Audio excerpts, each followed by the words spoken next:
Hey, you guys, welcome to Bible 365. Read, reflect, and renew your mind.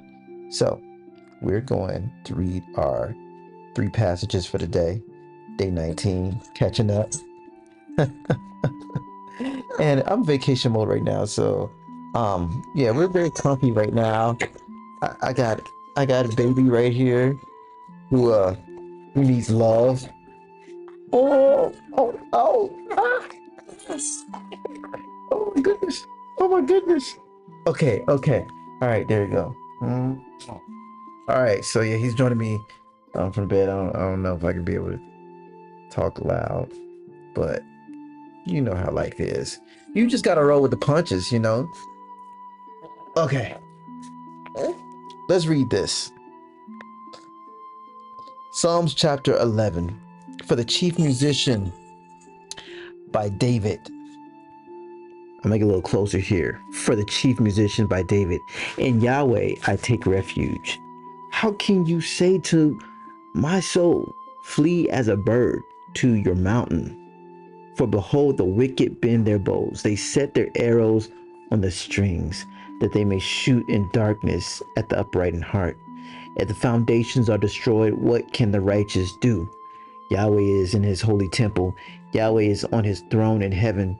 His eyes observe. His eyes examine the children of men. Yahweh examines the righteous, but his soul hates the wicked and him who loves violence. Of the wicked, he will rain blazing coals. Fire, sulfur, and scorching wind shall be the portion of their cup. For Yahweh is righteous. He loves righteousness. The upright shall see his face. Now let's jump to our next text in Matthew chapter 13. Then Jesus sent the multitudes away and went into the house. His disciples came to him saying, explain to us the parable of the darnel weeds of the field. He answered them, he who sows the good seed is the Son of Man. The field is the world. The good seeds are the children of the kingdom, and the darnel weeds are the children of the evil one. The enemy who sowed them is the devil. The harvest is the end of the age, and the reapers are the angels. As therefore the darnel weeds are gathered up and burned with fire, so will it be at the end of this age. The Son of Man will send out his angels, and they will gather out of his kingdom all the things that cause stumbling, and those who do iniquity, and will cast them into the furnace of fire. There will be weeping and gnashing of teeth. Then the righteous will shine like the sun in the kingdom of their Father. He who has ears, let him hear. Again, the kingdom of heaven is like treasure hidden in the field, which a man found and hid. In his joy he goes and sells all that he has and buys that field.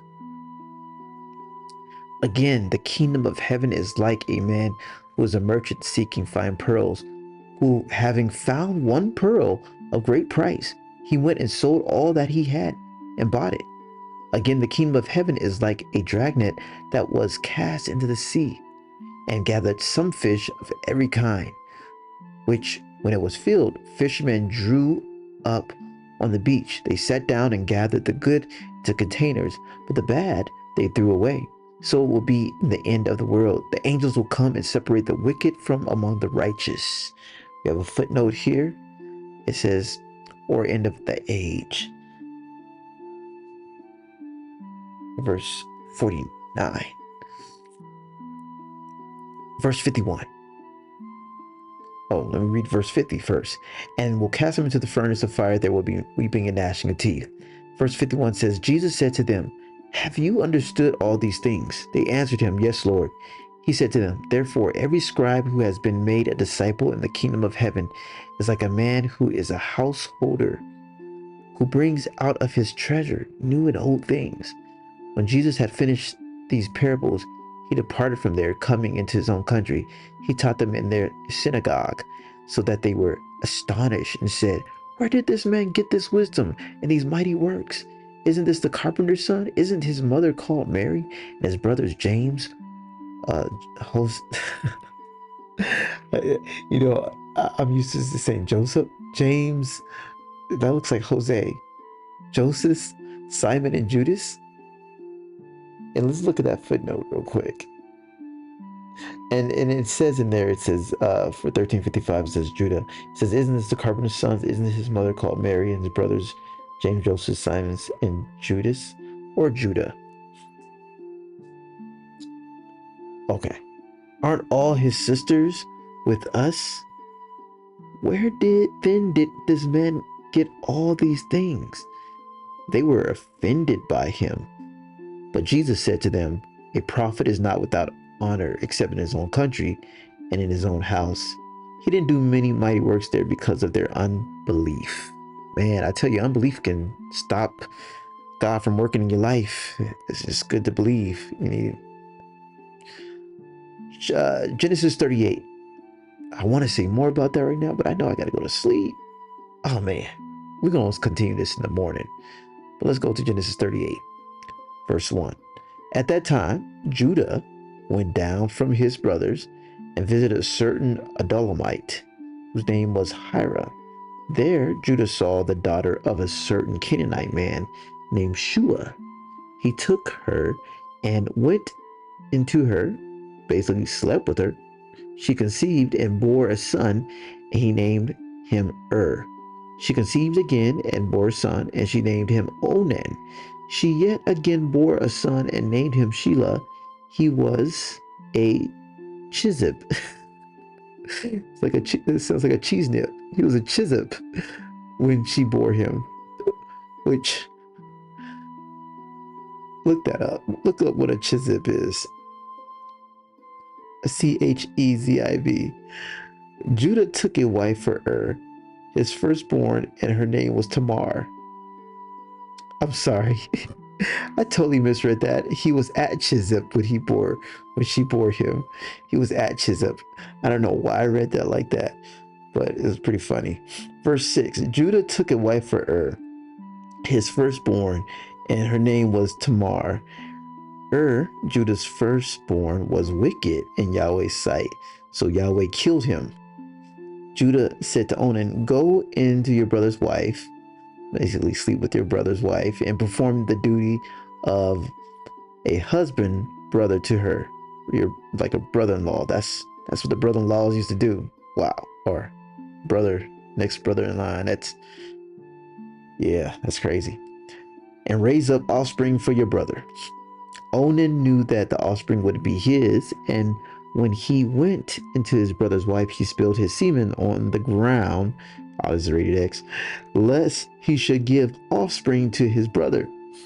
The thing which he did was evil in Yahweh's sight, and he killed him also. Man. So, yeah. These sons are dropping like flies because they wicked. Then Judah said to Tamar, his daughter-in-law, remain a widow in your father's house until Shelah, my son, is grown up. For he said, lest he also die like his brothers. Tamar went and lived in her father's house. So this is some scandalous stuff right now. This is just some scandalous stuff that's about to happen right now. Like, this is why I tell y'all, like, the Bible is like, whoa. Like, you start reading it, it's like a soap opera. It's better than a soap opera. I don't even watch soap operas, but I'm just telling you, like something about to come up. And this is some scandalous stuff. So let's keep reading. All right.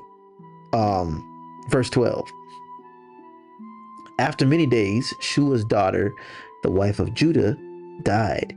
Judah was comforted and went up to his sheep shearers to Timnah, he and his friend Hira, the Adullamite. Tamar was told, behold, your father-in-law is going up to Timnah to shear his sheep. She took off her garments of her widowhood and covered herself with her veil and wrapped herself and sat in the gate of Enaim, which is on the way of Timnah, for she saw that Shelah was grown up and she wasn't given to him as a wife. When Judah saw her, he thought she was a prostitute, for she had covered her face. He turned to her by the way and said, please come, let me come. That sounds so bad. Please let me come into you. This version is weird sounding. Man, For he didn't know what she was, for he didn't know that she was his daughter-in-law. She said, "What will you give me that you may come into me?" He said, "I will send you a young goat from the flock." She said, "Will you give me a pledge until you send it?" He said, "What pledge will I give you?" She said, "Your signet and your cord and your staff that is in your hand." And he gave them to her and came into her, and she conceived by him. That's some scandalous stuff. Verse 19, she arose and went away and put off her veil from her and put on the garment of her widowhood. Judah sent the young goat by the hand of his friend the Edomite to receive the pledge from the woman's hand, but he didn't find her. Then he asked the men of her place, saying, "Where is the prostitute that was at Enaim by the road?" They said, "There has not been no prostitute here." He returned to Judah and said, "I haven't found her." And also the men of the place said, "There has been no prostitute here." Judah said, "Let her keep it, lest we be shamed. Behold, I sent this young goat, and you haven't found her." So about 3 months later, Judah was told, "Tamar, your daughter-in-law, has played the prostitute. Moreover, behold, she is with child by prostitution." Judah said, "Bring her out and let her be burned." When she was brought out, she was sent to her father-in-law, saying, "I am with child by the man who owns these."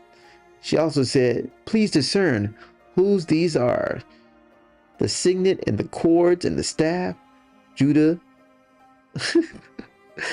yeah, he was like, "Yeah, I got caught." Judah acknowledged them and said, "She is more righteous than I, because I didn't give her to Shelah, my son." He knew her again no more. In the time of her travail, behold, twins were in her womb. When she travailed, one put out a hand, and the midwife took and tied a scarlet thread on his hand, saying, "This came out first." And as he drew back his hand, behold, his brother came out, and she said, "Why have you made a breach for yourself?" Therefore his name was called Perez. See, he's got a Mexican name right there. Look at that. Perez means breaking out. Afterward, his brother came out, who had the scarlet thread on his hand, and his name was called Zerah. And Zerah means scarlet or brightness. All right, I think we're going to go into the story of Joseph on chapter 39, verse 1. And this is scandalous too. But Joseph, he's a good man. Joseph was brought down to Egypt. Potiphar, an officer of Pharaoh's, the captain of the guard, and an Egyptian bought him from the hand of the Ishmaelites that had brought him down there. Yahweh was with Joseph, and he was a prosperous man. He was in the house of his master, the Egyptian. His master saw that Yahweh was with him, and that Yahweh made all that he did prosper in his hand. Joseph found favor in his sight. He ministered to him, and Potiphar made him overseer over his house, and all that he had put into his hand. From the time that he made him overseer in his house and over all that he had, Yahweh blessed the Egyptian's house for Joseph's sake. Yahweh's blessing was on all that he had in the house and in the field. I gotta pause right there. Man, look. So, when you are working for somebody and God is with you, that person is blessed because you are in that place. And I don't know. I'm just saying, like, man, if we understand too that God blesses family, he blesses people, he blesses, let's just keep reading, because I know I gotta move on, but this is good stuff.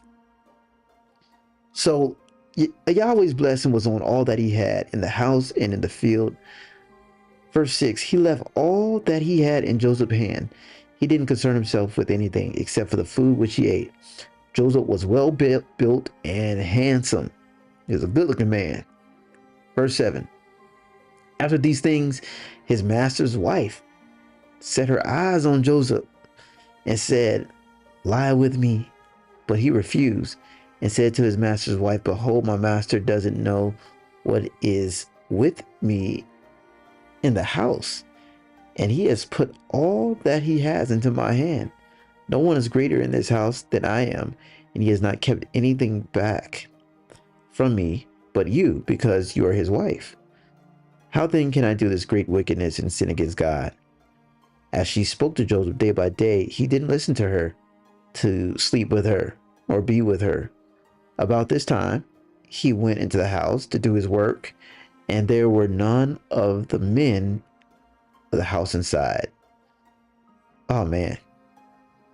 I mean, here's a little grain of wisdom. You know, God still works through all this. He knew all this was going to happen anyway.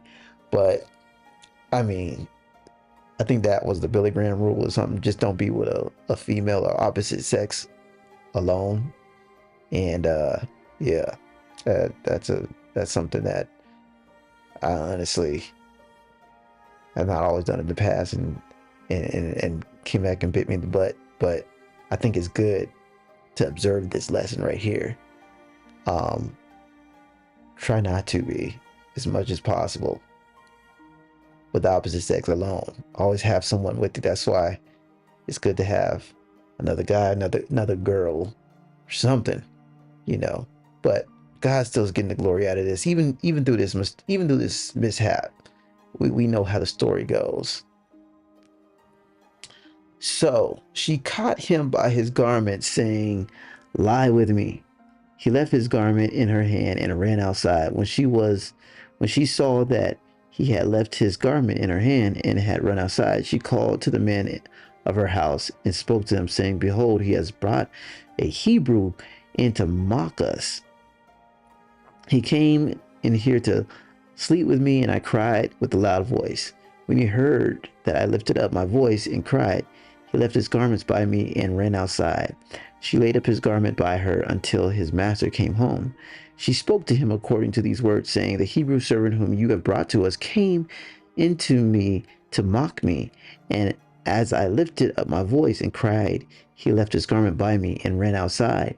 When his master heard the words of his wife, which she spoke to him, saying, this is what your servant did to me, his wrath was kindled. Joseph's master took him and put him into prison, the place where the king's prisoners were bound, and he was there in custody. But Yahweh was with Joseph and showed kindness to him and gave him favor in the sight of the keeper of the prison.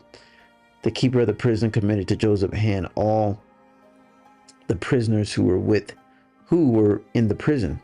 Whatever they did there, he was responsible for it. The keeper of the prison didn't look after anything that was under his hand, because Yahweh was with him, and that which he did, Yahweh made prosper. All right. And there we go. That is the final one. 19, and we'll be doing 20 mañana. So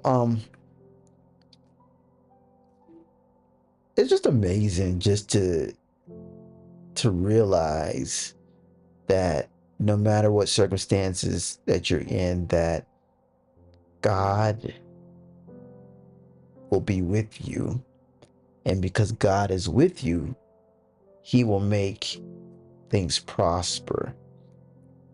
And, you know, Joseph I don't think he used a lot of wisdom growing up, because like if you had a dream and it was about you being powerful over somebody, it's probably not something you want to go like tell everybody, like your brothers who are already dealing with some identity issues.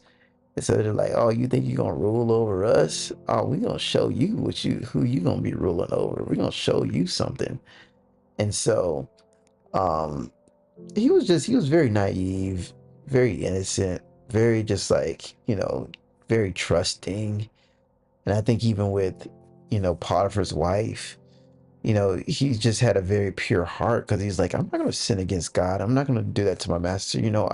I'm very pure hearted about that. I'm not going to do that.